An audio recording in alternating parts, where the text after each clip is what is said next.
بسم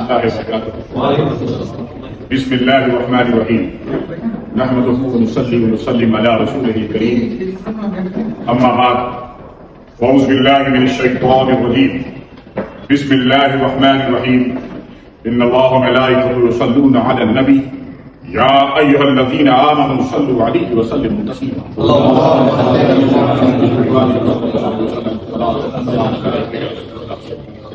پہلے میرے نانا اہل سنت کے عظیم مقتدی تاجدار امام اہل سنت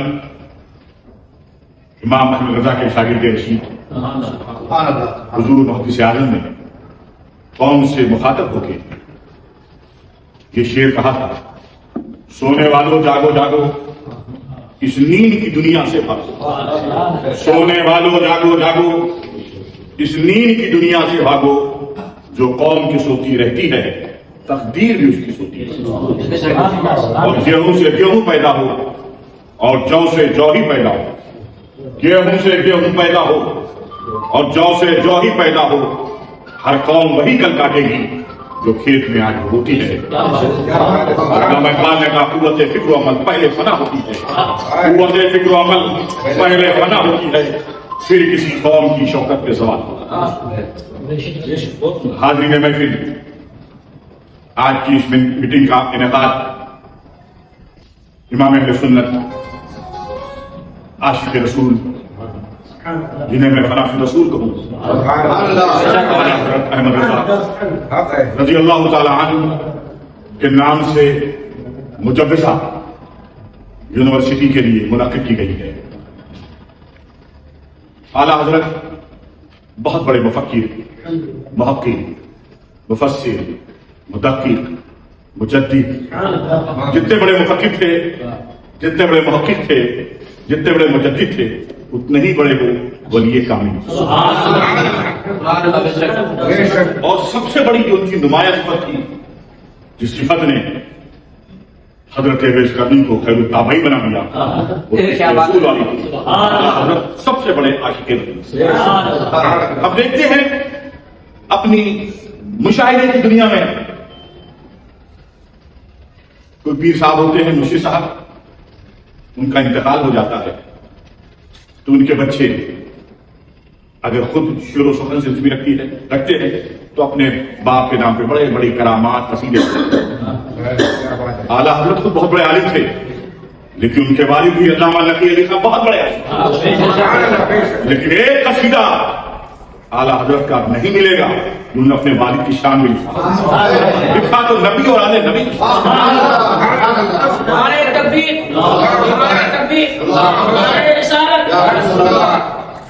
اعلیٰ حضرت کے صاحبزادگان بھی چھوٹے موٹے عالم نہیں تھے، اتنے بڑے عالم تھے۔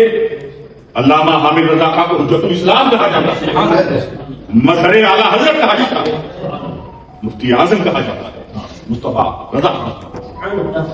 انہوں نے بھی اپنے باپ کے نام پر کوئی قصیدہ نہیں لکھا، کوئی منقبت کا شعر مفتی اعظم نے یا حجت الاسلام نے اپنے والد امام اہل سنت کی بارگاہ میں نہیں پیش کیا تو نبی اور آل نبی اتنے بڑے عاشق رسول، یہ ہمارے ہندوستان کے لیے فخر کی بات ہے کہ اس دھرتی پہ انہوں نے آنکھ کھولی پیدا ہوئی، اور وہ لوگ خوش نصیب ہیں کہ اتنے بڑے عاشق رسول کے نام ایک عظیم یونیورسٹی کا صرف خواب ہی نہیں دیکھ رہے ہیں، اس کو عملی جامہ پہنانے کے لیے 13 ایکڑ زمین بھی خرید لی ہے اور تعمیر کا کام بھی شروع ہو۔ قابل مبارکباد میں امیر القلم ڈاکٹر غلام جاوید شمس صاحب کہ جنہوں نے اس بیڑے کو اٹھایا۔ ضرورت ہے ان کے بازوؤں کو ہم ہر اعتبار سے مضبوط کریں تاکہ اس خواب کو مکمل طور پہ عملی اعتبار سے دھرتی پہ لے آنے زمین پہ۔ اب تک میں علماء کرام سے ملاقاتیں ہوتی ہیں، بس ایک ہی کانسیپٹ، اعلیٰ حضرت کے نام پہ کانفرنس ہو جائے، جلسہ ہو جائے، محفل ہو جائے، درس ہو جائے، انہی تک ہم نے اپنی انرجی کو ویسٹ کر دیا، ضائع کر دیا۔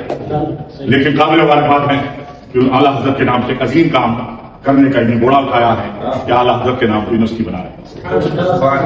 तालीम जरूरत है, तालीम तो हर जगह है। हिंदुस्तान में हजारों दानिशगाहें हैं, तालीम गाहें हैं, दर्शगाहें हैं। ईसाइयों के पास बहुत बड़ा एजुकेशनल इंस्टीट्यूट है, और अब इस राह में हमारे जो मुल्क के जो बिरादरानी वतन हैं, जिन्हें हिंदू भाई कहते हैं, वो भी अब बड़े बड़े इदारे कायम कर रहे हैं। मारवाड़ियों के इदारे हैं, गुजरातियों के इदारे बहुत हैं। हमारे बच्चे पढ़ सकते हैं, इदारों में भी डॉक्टर बन सकते हैं, इंजीनियर बन सकते हैं, प्रोफेसर बन सकते हैं। हुर्रियत को स्वतंत्रता की दौलत नहीं मिली थी, गुलामी की जंजीर से हमारा मुल्क बना हुआ था। उस वक्त कलकत्ता की सरजमीन पर, धरती पर लॉर्ड मेकाले ने फोर्ट विलियम कॉलेज बनाया था, फोर्ट विलियम कॉलेज। और कॉलेज बनाने के बाद, कायम करने के बाद, वो इंग्लैंड गया और अपने फ्रेंड सर्किल, दोस्त अहबाबों को जमा किया और उसने फख्र के साथ कहा कि मैंने कलकत्ता की सरजमीन इंडिया में एक कॉलेज बनाया है, जिसका नाम फोर्ट विलियम कॉलेज है, जिसके पढ़ने वाले बच्चे कास्ट और कलर की बुनियाद पर, जात और पात की बुनियाद पर इंडियन होंगे, भारतीय होंगे, हिंदुस्तानी होंगे। लेकिन जब हमारे कॉलेज में पढ़ेंगे, हमारे दानिशगाह में आएंगे, पढ़ने के बाद वो सब के सब अंग्रेज होंगे। तो गोया कि इससे पता चला, क्या अंदाजा हुआ? अंदाजा ये हुआ कि तालीम गाहों से सिर्फ इल्म ही नहीं मिलता है, कल्चर भी मिलता है, तहजीब भी मिलती है, सिविलाइजेशन भी मिलता है, सकाफत भी मिलती है। तो जब आपका इदारा होगा, जब आपका इंस्टीट्यूट होगा, तो तालीम के साथ साथ आप अपना इस्लामी कल्चर दे सकते हैं। बच्चा एक अच्छा वायरल होगा, एक अच्छा मुसलमान होगा। इसीलिए इदारे की जरूरत है, वो भी हमारा इदारा। हमारा इदारा होगा तो हमारा ताना होगा, हमारा इदारा होगा तो हमारा स्पिरिचुअल रिलीजियस सिलेबस होगा।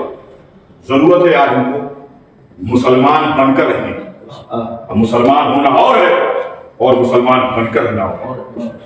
आज ईसाई दुनिया में इनका कल्चर फैल गया, अरब हो, अजम हो, मुस्लिम मुल्क हो, गैर मुस्लिम मुल्क हो, वहां अगर तहजीब मिलेगी, कल्चर मिलेगा, सकाफत मिलेगी, तो आपको क्रिश्चियन की सकाफत ईसाइयों की मिलेगी। क्यों मिलेगी? क्योंकि उन्होंने जगह जगह, शहर शहर, करिया करिया इदारे कायम किए, इदारे कायम किए, स्कूल कायम किए। और स्कूल में जब बच्चा जाता है तो जाहिर है जिस स्कूल का जैसा कल्चर है उसी साथी में डरते निकलता है। इसीलिए हम आज हमारे बच्चे तालीम याफ्ता है, आलिम तो हो गए डॉक्टर, लेकिन अपनी सकाफत के बजाय उनकी सकाफत ईसाइयों वाली है, उनका कल्चर ईसाइयों वाला है, उनकी तहजीब क्यों कि उन्होंने इदारा बनाया। बिल्कुल, और इदारे से मजहब का बहुत बड़ा फायदा। मुझसे एक मुल्क के बहुत बड़े लीडर जो गैर मुस्लिम हैं, उन्होंने मुझसे सवाल किया, इस्लाम तलवार से फैला है या किताब से फैला है?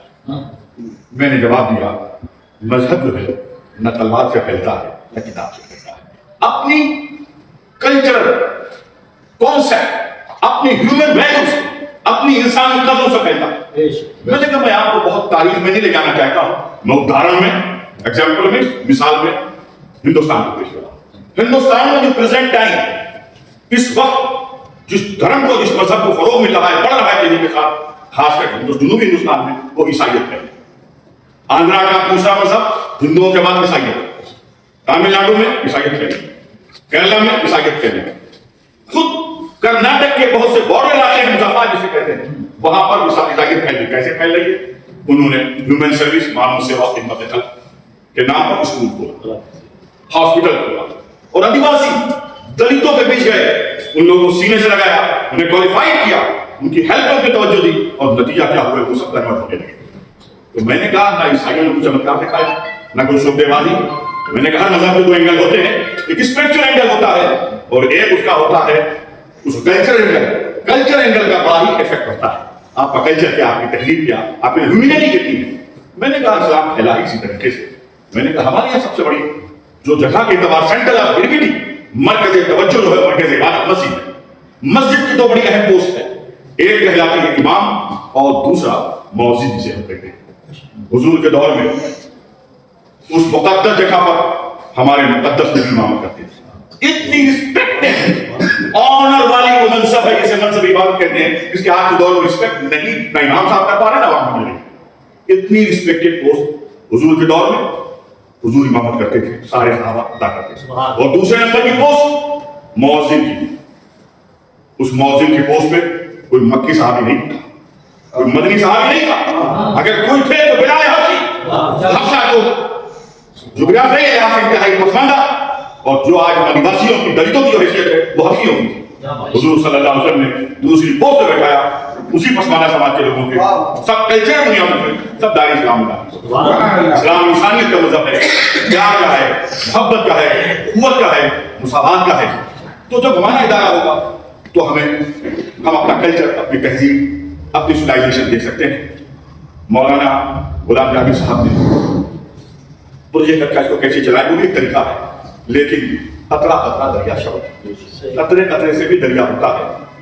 तो मेरी गुजारिश ये है, जो जिस हैसियत के लोग हैं उन्हें चाहिए इस इदारे का काम करें और इस इल्मी कारवां को आगे बढ़ाएं और इस कारवां के, इस काफिले के हिस्सेदार बन जाएं। वो अंधेरा ही भला था कि कदम रहा पे रोशनी रह गई मंजिल से बहुत दूर हमें। वमा अलैहि